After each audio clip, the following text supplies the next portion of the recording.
लेकर एक महत्वपूर्ण बैठक हुई। मंत्रिगण समिति की आज जो दूसरी बैठक ये मानी जा रही है। बताया जा रहा है कि संघर्ष समिति से जुड़े बिंदुओं को लेकर के विचार विमर्श इस पर किया गया। मंत्री जोगाराम पटेल, जवाहर सिंह और इसके साथ अविनाश गहलोत सहित विभिन्न विभागों के अधिकारी बैठक में मौजूद रहे हैं। समिति कक्ष चिंतन में बैठक की गई है। एमबीसी आरक्षण विधायक को 9वीं अनुसूची में, यानी कि जो आरक्षण है उस विधेयक को 9वीं अनुसूची में शामिल करने की मांग की गई है। आरक्षण आंदोलन के दौरान समझौते को सही तरीके से पालना करने, सरकारी नौकरियों में 5% आरक्षण का पूरा लाभ देने, देवनारायण योजना का सही तरीके से क्रियान्वयन करने, आंदोलन के दौरान दर्ज हुए मुकदमों को वापस लेने, गुर्जर आंदोलन के दौरान मारे गए लोगों के आश्रितों को सरकार में अनुकंपा नियुक्ति देने, रीट भर्ती 2018 में बचे हुए 372 पदों पर नियुक्ति की मांग सहित अन्य मांगों पर बैठक में चर्चा की गई।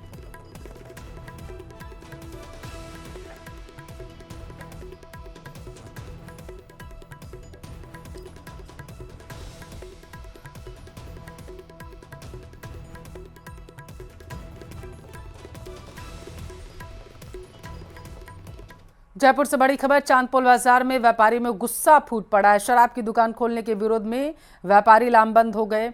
गोविंद राव जी के रास्ते के पास बाजार में शराब की दुकान का विरोध किया जा रहा है।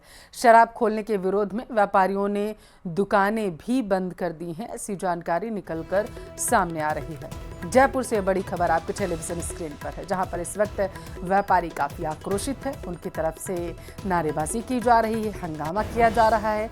चांदपोल बाजार की ये घटना, व्यापारियों में काफी आक्रोश। शराब की दुकान खोलने के विरोध में सभी व्यापारी लामबंद हो गए हैं। गोविंद राव जी के रास्ते के पास दरअसल शराब की दुकान है, इसका विरोध इनकी तरफ से किया जा रहा है। शराब दुकान खोलने के विरोध में व्यापारियों ने दुकानें पूरी तरीके से बंद कर दी हैं। जयपुर से बड़ी खबर है आपके टेलीविजन स्क्रीन पर।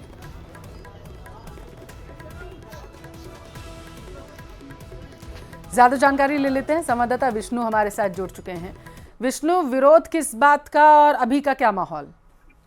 देखिए, ये जो पूरा विरोध है वो चांदपोल बाजार में गोविंद राव जी के रास्ते के पास का है, जहाँ पे मुख्य बाजार में दुकान नंबर 145 में ये सूचना मिलती स्थानीय व्यापारियों को कि यहाँ पर एक शराब की दुकान खोली जा रही है और शराब के ठेकेदार ने ये दुकान ले ली है। इसका मालूम चलने पर आसपास के व्यापारियों में आक्रोश व्याप्त हो गया और उन्होंने विरोध के स्वरूप अपने बाजार में जो अपने प्रतिष्ठान थे उनको बंद कर दिया। उसके बाद इसी दुकान के पास आकर के वहां पर विरोध प्रदर्शन किया, वहां धरने पर बैठ गए, जिसकी सूचना जब पुलिस को मिली तो पुलिस मौके पर पहुंची। व्यापारियों को कहना यह है कि पहले भी शराब ठेकेदार ने गोविंद राव में दुकान ले रखी थी।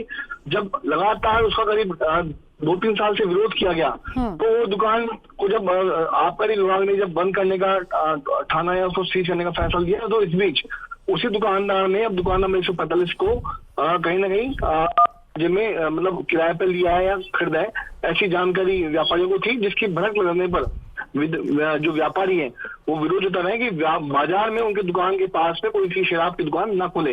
तो फिलहाल पुलिस मौके पर है और विरोध जारी है। जी, पुलिस ने समझाइश का रास्ता निकल सके, इसको लेकर के क्या प्रयास किए हैं? देखिए, पुलिस की ओर से जो समझाइश के प्रयास वहां पे किया जा रहा है, साथ में यह भी कहा जा रहा है कि पूरा जो मामला है वो आबकारी विभाग को भिजवाया जाएगा, क्योंकि आबकारी विभाग ये तय करेगा कि कहाँ दुकान खोली जानी है और नहीं खोली जानी है। क्योंकि व्यापारी ये कह रहे हैं कि जहां पर ये दुकान खोल रही है, खोली जाएगी, उसी जगह पर पास से मंदिर है, धार्मिक जगह वहां पर है, तो ऐसे नियमों के विपरीत जाकर के दुकान खोली जा रही है। तो आबकारी विभाग को पुलिस ने वहां पर बुलाया ताकि पूरा मामला ऊपर तक जा सके और इस पूरे मामले में निर्णय हो सके। जी, बहुत शुक्रिया विष्णु जानकारी के लिए।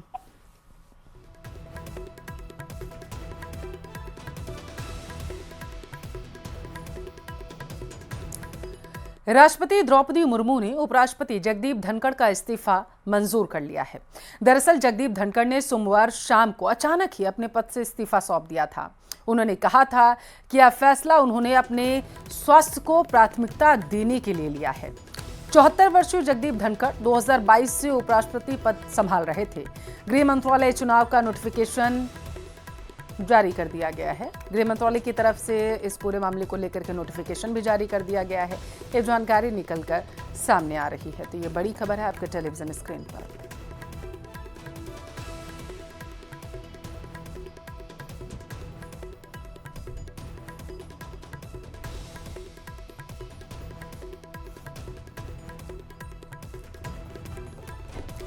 जगदीप धनखड़ के इस्तीफे पर पीएम मोदी ने एक्स पर पोस्ट कर लिखा कि जगदीप धनखड़ जी को भारत के उपराष्ट्रपति सहित कई भूमिकाओं में देश की सेवा करने का अवसर मिला।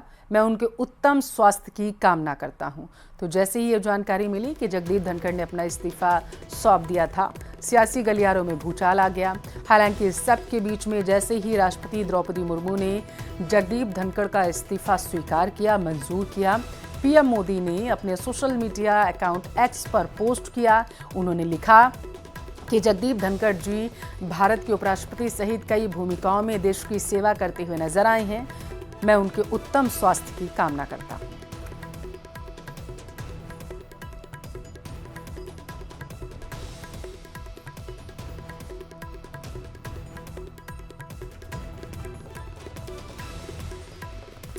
अब देखिए, उपराष्ट्रपति के इस्तीफे पर सियासी गलियारों में हंगामा भी है। कांग्रेस के साथ साथ विपक्षी दल लगातार सरकार को घेरने की कोशिश कर रहे हैं। रिपोर्ट में आप सियासी माहौल समझिए।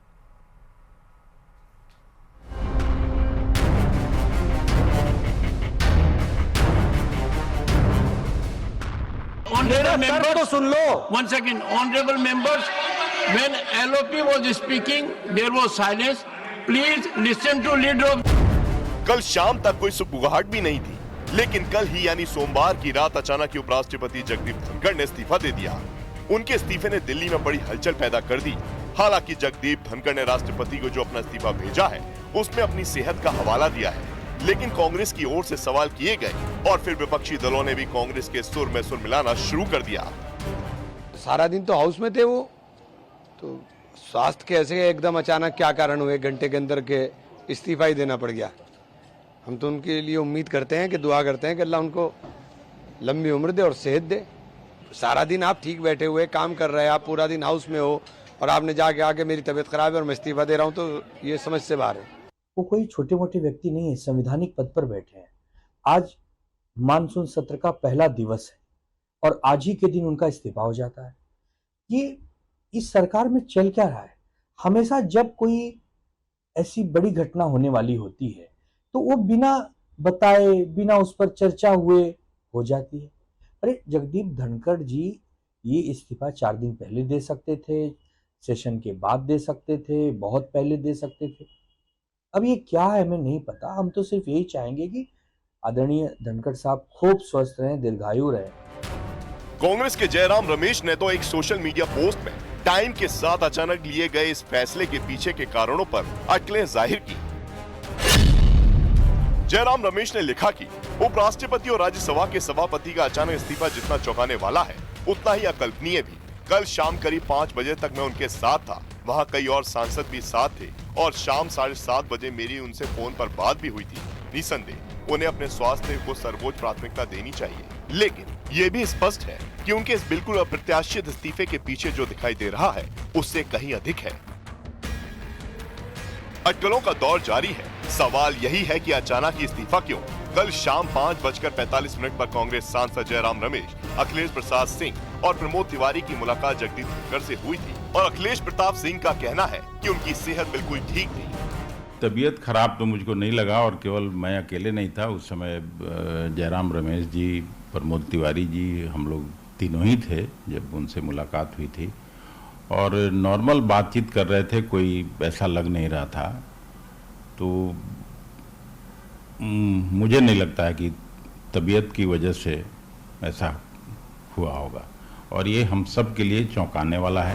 कांग्रेस समेत पूरा विपक्ष अब सरकार को घेर रहा है। इसे दबाव में दिया गया इस्तीफा बताया जा रहा है।